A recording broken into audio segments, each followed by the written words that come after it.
Assam job market YouTube চেনেললৈ আপোনাক স্বাগতম জনাইছো। 2025 চনত এইবাৰ অসমৰ কেইখনমান জিলাত নতুনকে কিছুমান আধাৰ চেণ্টাৰৰ কাৰণে কেইটামান ভেকেঞ্চি মুকলি হৈছে। আজিৰ আমি এই ভিডিঅ'টোত কোন কোন জিলাত কি কি ভেকেঞ্চি মুকলি হৈছে আৰু এই ভেকেঞ্চি কেইটাৰ এগেইনষ্টত আপোনালোকে এপ্লাই কেনেকৈ কৰিব পাৰিব, এই সকলোবোৰ কথা ডিটেইলছত আলোচনা কৰিম। কাইণ্ডলি ভিডিঅ'টো স্কিপ নকৰাকৈ শেষলৈকে চাই থাকিব।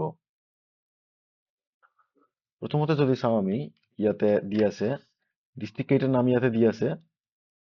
ইয়াতে বাক্সাত আছে এটা পোষ্ট, ডিমা হাছাওত দুটা আছে ভেকেঞ্চি, হাইলাকান্দিত আছে এটা ভেকেঞ্চি আৰু কৰিমগঞ্জত আছে এটা ভেকেঞ্চি।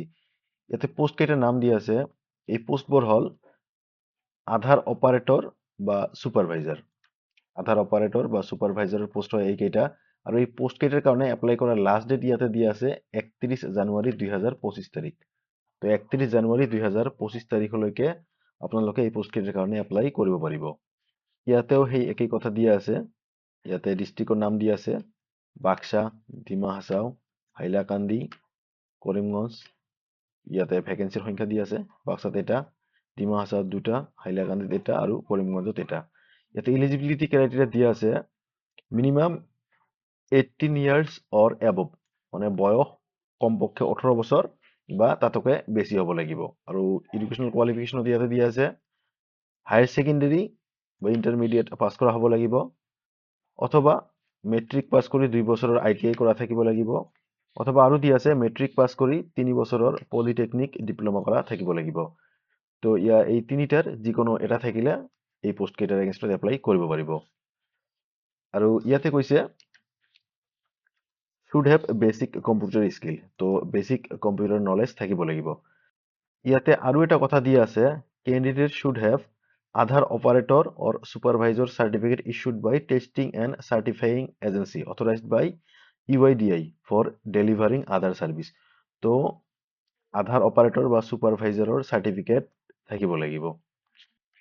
এই পোষ্ট কেইটাৰ কাৰণে এপ্লাই কৰিব হ'লে আপোনালোকে যদি ইয়াতে তললৈ স্ক্ৰল কৰে, ইয়াতে এপ্লাই নাও বাটন দি আছে। এই বাটনটোত ক্লিক কৰিলে এইটো পেজ অপেন হ'ব। ইয়াতে আপোনাৰ নামটো লিখি দিব, নামৰ পিছত ইয়াতে মোবাইল নাম্বাৰ, তাৰপিছত ইমেইল ID, আপোনাৰ পেন কাৰ্ডৰ নাম্বাৰ, ডেট অফ বাৰ্থটো ইয়াতে লিখি দিব। ইয়াতে ষ্টেট চিলেক্ট কৰি ল'ব, ইয়াতে আসাম বুলি চিলেক্ট কৰি ল'ব। তাৰপিছত আপুনি কোনটো ডিষ্ট্ৰিক্টৰ এগেইনষ্টত এপ্লাই কৰি আছে সেই ডিষ্ট্ৰিক্টৰ নাম ইয়াতে চিলেক্ট কৰি দিব। আপোনাৰ হাইয়েষ্ট কোৱালিফিকেশ্যন যি আছে, আপুনি গ্ৰেজুৱেশ্যন কৰিলে গ্ৰেজুৱেশ্যন, পোষ্ট গ্ৰেজুৱেশ্যন, যোনটো হাইয়েষ্ট আপোনাৰ কোৱালিফিকেশ্যন আছে সেইমতে হাইয়েষ্ট কোৱালিফিকেশ্যন ইয়াতে ফিল আপ কৰি দিব। যদি আপোনাৰ কিবা এক্সপিৰিয়েঞ্চ আছে, যদি 1 বছৰ 2 বছৰ 3 বছৰ তেনেকুৱা যদি কিবা এক্সপিৰিয়েঞ্চ আছে, এক্সপিৰিয়েঞ্চ ইয়াতে চিলেক্ট কৰি ল'ব। আপুনি কোনটো ষ্টেটৰ বাসিন্দা হয়, তো ইয়াতে অসম বুলি চিলেক্ট কৰি ল'ব। কোনটো ডিষ্ট্ৰিক্টৰ বাসিন্দা হয়, ইয়াতে ডিষ্ট্ৰিক্টটো আপোনাৰ চিলেক্ট কৰি ল'ব। তাৰপিছত ইয়াতে আপোনাৰ ৰেজিউমে আপলোড কৰিব লাগিব, আৰু তাৰপিছত আপোনাৰ আধাৰ ছুপাৰভাইজাৰ চাৰ্টিফিকেট যি আছে সেই চাৰ্টিফিকেটখন ইয়াতে আপলোড কৰি দিব। চাৰ্টিফিকেটখন আপলোড কৰাৰ পিছত আপোনাৰ জেণ্ডাৰ চিলেক্ট কৰি ল'ব, মেল ফিমেল চিলেক্ট কৰি ল'ব, আৰু তাৰপিছত ইয়াতে যি কেপচা দি আছে সেই কেপচা ভেলু ইয়াতে এণ্টাৰ কৰি দি ছাবমিট কৰি দিব। ভিডিঅ'টোৰ ডিছক্ৰিপশ্যনত আপোনালোকে এই অফিচিয়েল এডভাৰটাইজমেণ্টখন আৰু অনলাইন এপ্লাই কৰাৰ লিংক পাই যাব। তাতে ক্লিক কৰি আপোনালোকে এই অফিচিয়েল এডভাৰটাইজমেণ্টখন পঢ়ি চাব পাৰিব আৰু অনলাইন এপ্লাই কৰি ল'ব পাৰিব।